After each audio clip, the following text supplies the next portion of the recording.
So Lewis or Louie, I'm filming this right after opening the box, so I haven't asked him yet, sent me this bootleg McFarlane Spider-Man from Toy Biz.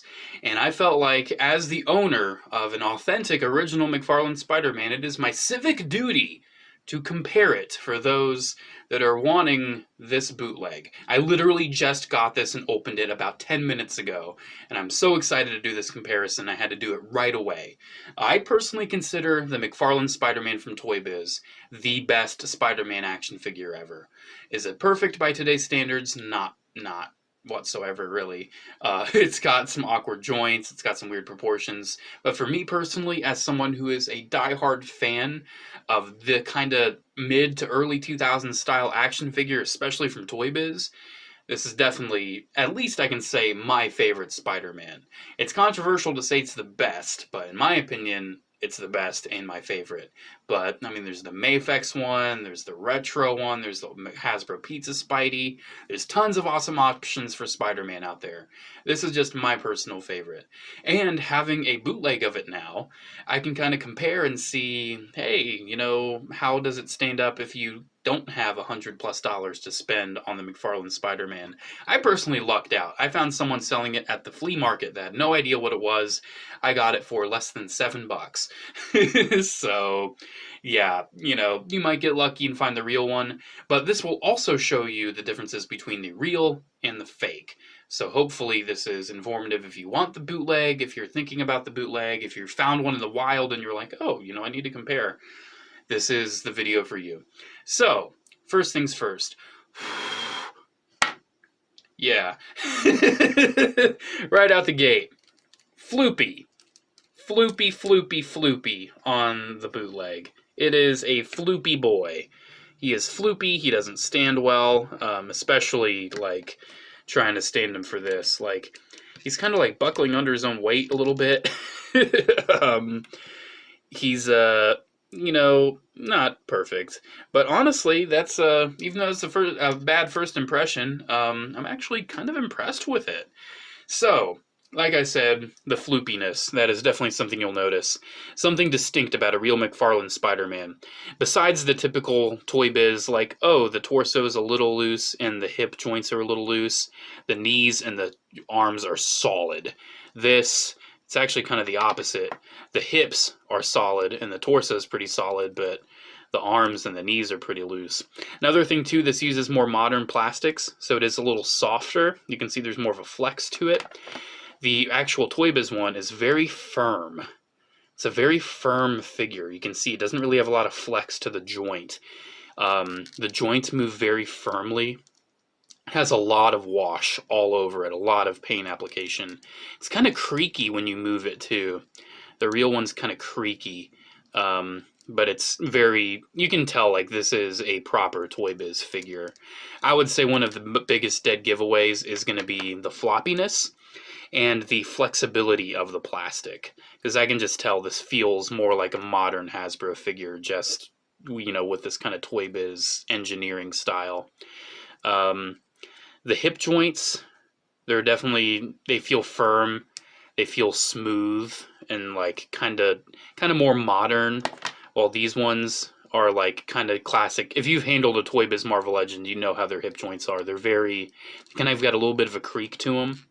I don't know if you can hear that. A little bit of a creak. They're kind of loose. They loosen up over time. So definitely keep that in mind when it comes to Toy Biz McFarlane Spidey, is the hips and the torso might be a little loose, but everything else is just so firm and smooth. Moves so well. If you haven't moved it in a while, it does get creaky. But overall, I'd say this is still my favorite. The head sculpt too, I feel is noticeably ever so slightly different. I feel what's going on here, because this mold was also used for the what's it called? The Marvel Legends Icon Spider-Man. I feel they might have used that head, because it's just ever so slightly different, in my opinion, especially with the eye. You can just tell it's just ever so slightly different.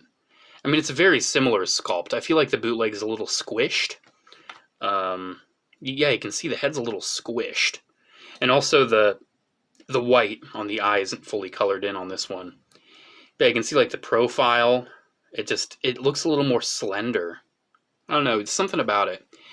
But you would struggle to tell the difference when it comes to the body, because the paint application on the bootleg is pretty decent.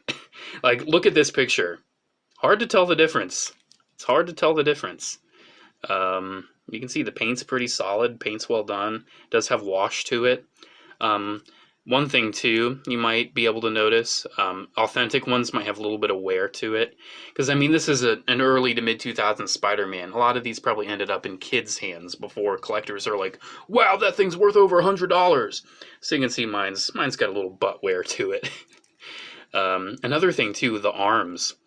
The arms have, like, really inconsistent and odd wash on the bootleg, while they're very nicely washed on the real Toy Biz figure.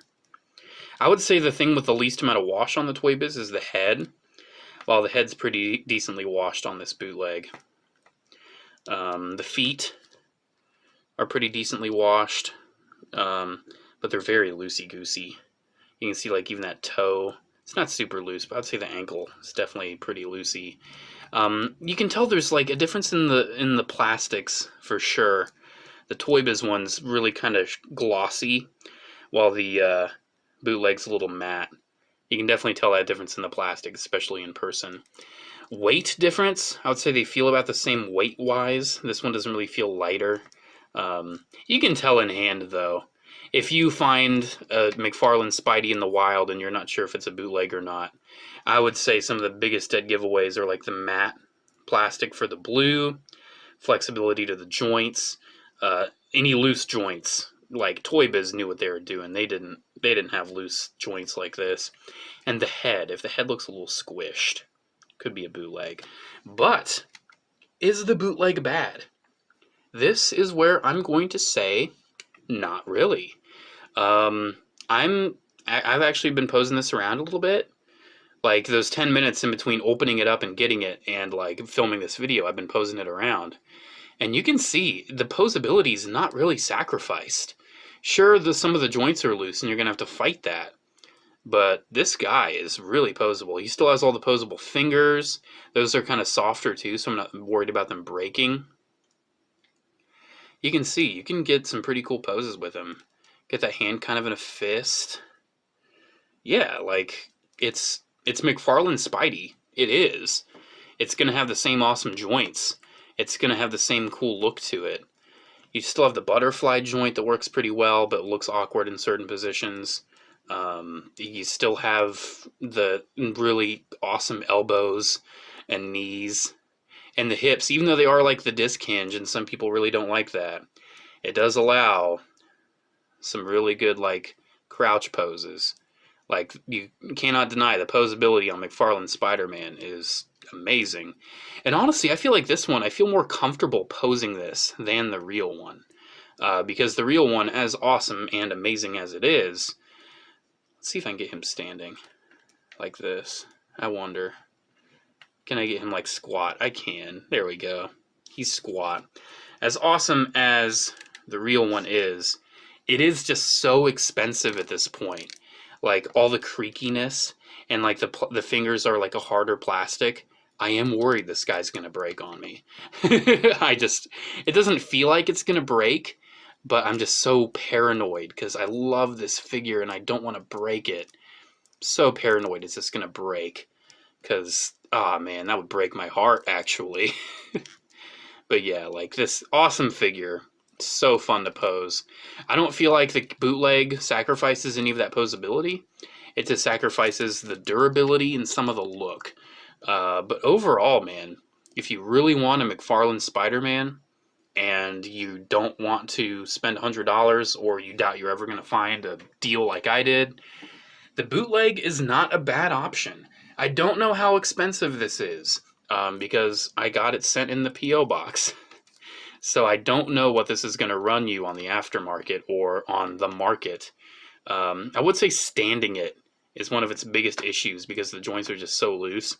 I might be able to tighten it, because you can see that hinge right there is really, like, split. Maybe if I get some heat on it and, like, try to squish these joints, maybe that'll tighten it. Maybe if I get something in those, that might tighten them. Yeah, he does struggle to stand a little bit because he is so loose, but if you have an action figure base and you're just looking to have Spidey like flung around or something, this is a pretty solid option if you really want McFarlane Spider-Man. I definitely would say the original is better.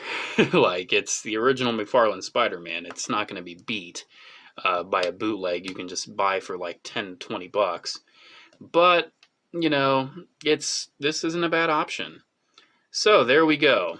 There is my look and my comparison between an authentic Toy Biz McFarlane Spider-Man and this bootleg. Overall, like I said, the bootleg, not bad, not great. I've definitely 100% seen worse bootlegs than this. This is not the worst by any means. I would actually recommend it if it seems like something you're debating. If you're watching this thinking, maybe I should get this bootleg. Honestly, I think you probably should if you're thinking about it. You know, it's not bad. You know, tighten up some of those joints. Maybe touch up some paint if you want more paint wash on him. It's pretty serviceable. I would not tell people it's an authentic McFarlane Spider-Man because you can tell. The whole point of this video is telling the differences. Another thing too, the blue's a little lighter on this one, just ever so slightly. So yeah, definitely don't go around like, oh yeah, I got an authentic McFarlane Spider-Man. Anyone want to buy it? I'm asking 100 shipped. Don't do that. Don't be that guy. Don't be selling bootlegs as real things. If so, you're a scumbag. But if you're a collector, loves Spidey, loves this figure in particular, don't think you'll ever get the real one, KO's not a bad option. Alrighty guys, thank you so much. Special thanks yet again to Lewis/Louie, not 100% sure if you pronounce the S. Thank you so much, man, for the awesome gift here. Really cool figure. And special thanks to the patrons of Patreon. Thank you guys so much for the continued support. I genuinely appreciate it. Alrighty guys, there we go. Thank you so much for watching. Have a great one, and I'll see you in the next video. Bye. Okay, one more time.